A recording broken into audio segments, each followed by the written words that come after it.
Assalamualaikum warahmatullahi wabarakatuh. Kami dari kelompok 7, yaitu saya sendiri Ndasasi Rizky dan ada Sania Afriani Siagian dan Intan Julita Sari ingin mempresentasikan tugas Eptika pertemuan 14 yang berjudul Cyber Espionage. Pertama, di sini saya akan menjelaskan tentang tabel of counter. Di sini ada pendahuluan, pembahasan, result analisis, dan penutupan. Di sini saya akan jelaskan tentang latar belakang. Latar belakang merupakan kebutuhan akan teknologi jaringan komputer yang saat ini sudah semakin meningkat. Selain sebagai media penyedia informasi, melalui internet pula kegiatan komunikasi komersial menjadi bagian terbesar dan pesan pertumbuhnya serta menembus berbagai batas negara. Seringnya dengan perkembangan teknologi internet menyebabkan munculnya kejahatan yang disebut dengan cybercrime atau kejahatan melalui jaringan internet. Munculnya beberapa kasus cybercrime di Indonesia hingga hadir cyberlaw yang merupakan hukum sistem informasi sebagai alat pengendali pelanggaran tersebut. Salah satu jenis cybercrime yang marak terjadi belakangan ini terutama pada lembaga pemerintahan, yaitu cyber espionage.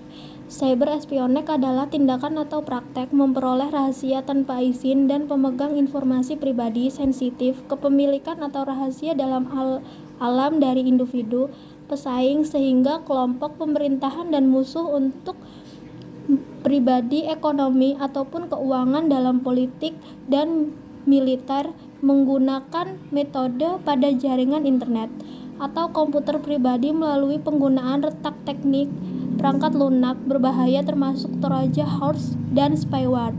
Ini sepenuhnya dapat dilakukan secara online dari meja komputer profesional di pangkalan-pangkalan di negara-negara jauh.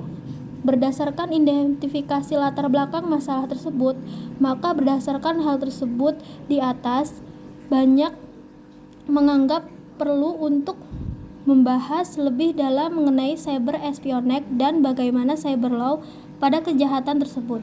Dari pendahuluan, landasan teori, pembahasan hingga kesimpulan dan saran mengenai permasalahan dan pembahasan tentang cyber espionage. Selanjutnya kita akan membahas tentang maksud dan tujuan. Untuk mengetahui tentang cyber espionage sebagai syarat untuk memulai ujian akhir semester 6 pada mata kuliah Etika Profesi Teknologi Informasi dan Komunikasi. Batasan masalah pembahasan makalah ini dibatasi pada kasus cybercrime dengan modus cyber espionage serta kaitannya dengan Undang-Undang ITE, contoh kasus disertai modus yang digunakan dan cara pencegahannya. Selanjutnya kita akan membahas pembahasan tentang cybercrime. Cybercrime adalah tindakan pidana kriminal yang dilakukan pada teknologi internet cyber, baik yang menyerang fasilitas umum di dalam cyberspace maupun kepemilikan pribadi. Secara teknik, tindakan pidana tersebut dapat dibedakan menjadi offline crime, semi-online crime, dan cybercrime. Masing-masing memiliki karakteristik jaringan informasi pada publik internet. Cyber dapat didefinisikan sebagai perbuatan melawan hukum yang dilakukan dengan menggunakan internet yang berbasis pada kecanggihan teknologi komputer dan telekomunikasi. The Privat of Crime and the Treatment of Flanders di Havana, Kuba pada tahun 1999 dan Wina, Australia pada tahun 2000 menyebutkan ada dua istilah yang dikenal. Yang pertama, ada cybercrime dalam arti sempit yang disebut computer crime, yaitu perilaku ilegal atau melanggar yang secara langsung menyerang sistem keamanan komputer dan atau data yang diproses oleh komputer. Yang kedua, ada cybercrime dalam arti luas disebut computer related crime yang berlaku ilegal atau melanggar yang berkaitan dengan sistem komputer atau jaringan.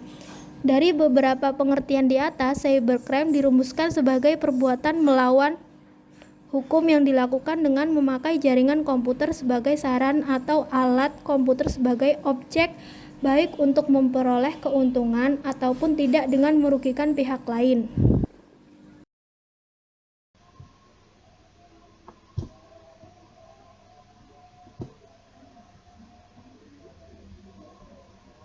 Cyberespionage.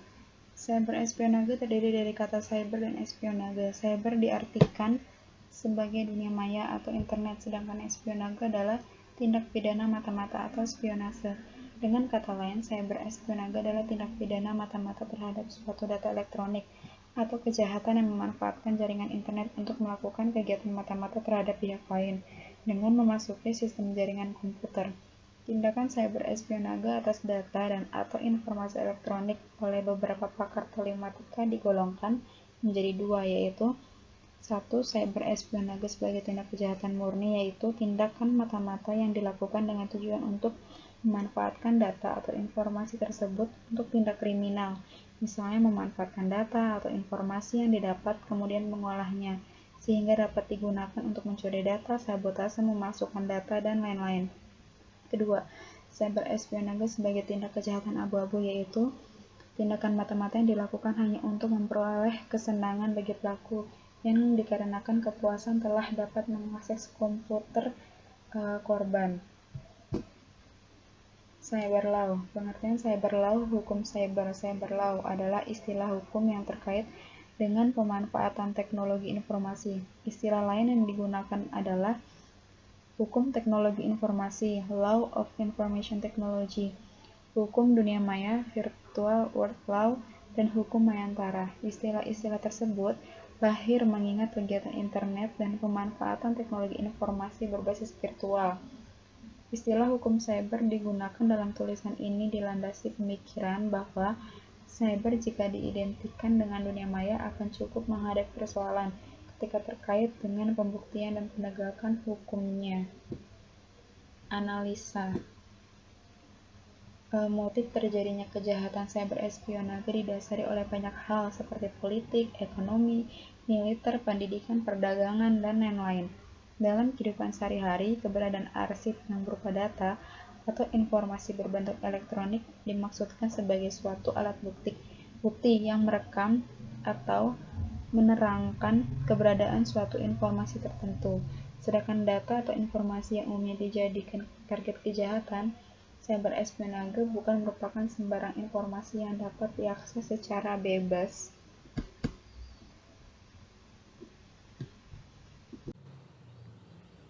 Selanjutnya itu penyebab. Yang pertama adalah faktor politik. Hal ini biasanya dilakukan oleh sekelompok oknum tertentu untuk mencari informasi dari pihak lawan politik. Yang kedua adalah faktor ekonomi. Faktor ekonomi biasanya didasari oleh latar belakang ekonomi pelakunya. Karena terdesak ekonominya, pelaku rela melakukan kejahatan dengan bermodalkan komputer dan akses internet saja. Ketiga adalah faktor sosial budaya. Aspek yang mendukung kejahatan dari faktor sosial budaya yaitu yang pertama, kemajuan teknologi informasi. Kemajuan teknologi dan informasi mendorong rasa ingin tahu banyak orang.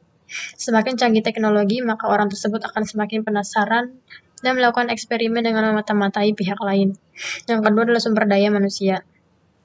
Banyaknya sumber daya manusia yang memiliki potensi lebih di bidang IT namun tidak dikembangkan dalam hal baik, memicu mereka melakukan kejahatan cyber espionage. Ketiga adalah komunitas. Hal ini didasari untuk membuktikan kepada orang lain bahwa mereka hebat dan ahli sehingga tanpa disadari mereka melanggar peraturan IT. Selanjutnya ada pencegahan. Cara menanggulangi kejahatan cyber espionage yang pertama adalah bermitra dengan pakar keamanan informasi untuk sepenuhnya memahami landscape ancaman sementara, meningkatkan visibilitas mereka di seluruh basis klien mereka. Yang kedua, tahu mana aset perlu dilindungi dan resiko operasional terkait masing-masing. Yang ketiga, tahu mana kerentanan Anda berbohong. Yang keempat, perbaiki atau mengurangi kerentanan dengan strategi pertahanan mendalam. Yang kelima, memahami lawan berkembang taktik, teknik, dan prosedur yang memungkinkan Anda untuk membentuk kembali penanggulangan defensif Anda seperti yang diperlukan. Yang keenam, bersiaplah untuk mencegah serangan atau respons secepat mungkin jika Anda dikompromikan. Yang ketujuh, sementara pencegahan lebih disukai, deteksi cepat dan respon adalah suatu keharusan. Yang kedelapan, memiliki rencana jatuh kembali untuk apa yang akan Anda lakukan jika Anda adalah korban perang cyber. Yang 9, pastikan pemasok infrastruktur kritis belum dikompromikan dan memiliki pengamanan di tempat untuk memastikan integritas sistem yang disediakan oleh pemasok. Yang ke-10, infrastruktur TI penting.